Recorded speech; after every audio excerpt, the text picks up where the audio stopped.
Hi everyone, welcome to another unboxing video. So today we're taking a look at the Warhammer Plus Year 2 exclusive miniature, Azrakh the Annihilator, World Eater's Terminator. So what we'll do is we'll take a look at the sprue and the instructions, and then I'll pause the video, get the miniature built, and you can look at the assembled miniature at the end.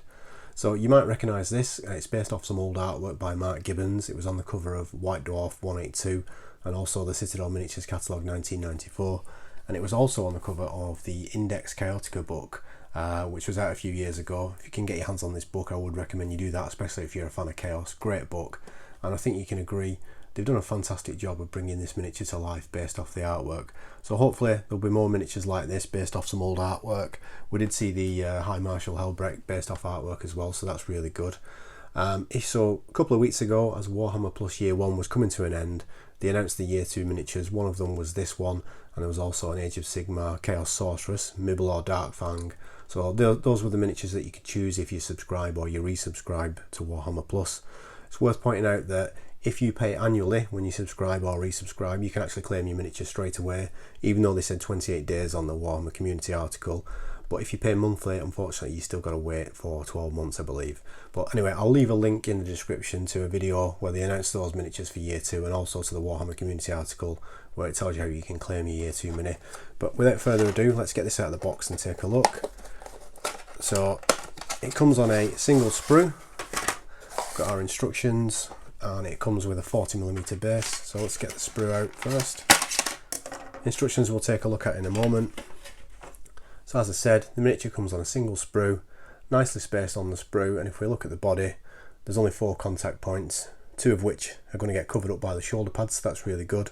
There are 2 contact points on the side of the leg there, which is a bit unfortunate. So even though we've got these greave pieces there for the shins, we're still going to get the mark where the sprue's been. So just be very careful when you're cutting it off the sprue.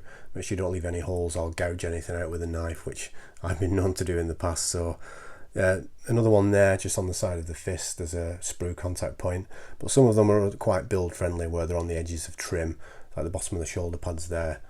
They're quite friendly as well. You can just clip those off and file it down. Again with the bolt gun, bottom of the magazine, the barrel, and on the back of the skull there, and again on the arm, bottom of the grip, the magazine and the barrel. So we can just trim those off and file those down. Head I'm going to keep separate when I'm painting it, so we'll just trim that off at the bottom and tidy up the top of the head. So yeah, it doesn't look like a terribly difficult build, and as I said, nicely spaced on the sprue, and a lot of the contact points, like if you look at the edge of the knees there, are quite friendly as well. So hopefully clean up and assembly shouldn't be too difficult, and then we can get it built and painted. So what I'll do now is I'll just show you the instructions very quickly. So as you can see, body, and then the front of the body goes on, and then we glue on the shin guards. Bolt gun is just 2 pieces, that includes the lower half of the right arm, that goes on, followed by the feet, and then we've got the left arm and the head. The fist you just have to glue together. I might keep that separate for painting, I'll see what it looks like when I dry fit it. And then it's just shoulder pads, and then it's on the base. So like I said, not a terribly difficult build, looks fairly straightforward, and looking forward to getting that done as well.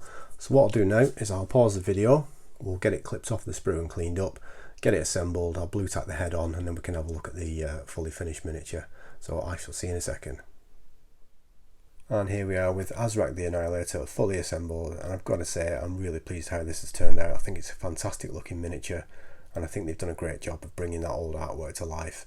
If you just bring it in a little bit closer, look at the detail on this, like for example the teeth on the head there as well. And if you look at the trim on the armour as well, it's not just flat trim, there's loads of little scratches and dents around the trim as well, which is a nice little detail touch there, maybe showing 10,000 years of war. In terms of building it, fairly straightforward. It took about 45 minutes from clipping it off the sprue to getting it assembled, and fairly straightforward as well, quite an enjoyable build. One thing I will say is if you just look at the spikes on the top of the torso there, you can see some stress marks on mine. I haven't dropped this, that's just from handling it though, so they're quite fragile. So if you've got this miniature, that's just something to bear in mind when you're building it, just be careful of those spikes at the top there. But yeah, very nice miniature, really pleased with this, and I'm definitely glad I resubscribed to Warhammer Plus for the second year to get this. So looking forward to getting it painted. The head is just blue tacked in there for now, so I'm going to paint that separately and go for the pale skin effect with the Khorne tattoo. I'm going to try and replicate that, and I'm also going to try and replicate the green glow that you can see inside the collar as well.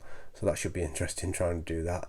If you keep your eye on my Instagram, Hobby Waffle, I'll be posting some whip pictures on there.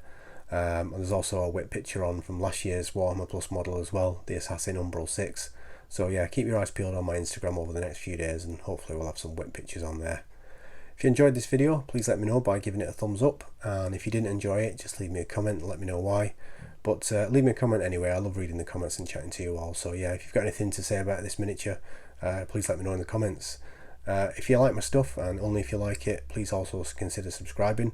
There's plenty more on the way, including the Legion Sakara unboxing, which I've just filmed, so hopefully that should be going live in the next couple of days. All that's left to say is thank you very much for watching, as always. Hope you enjoyed it, and I'll see you in the next video. Cheers.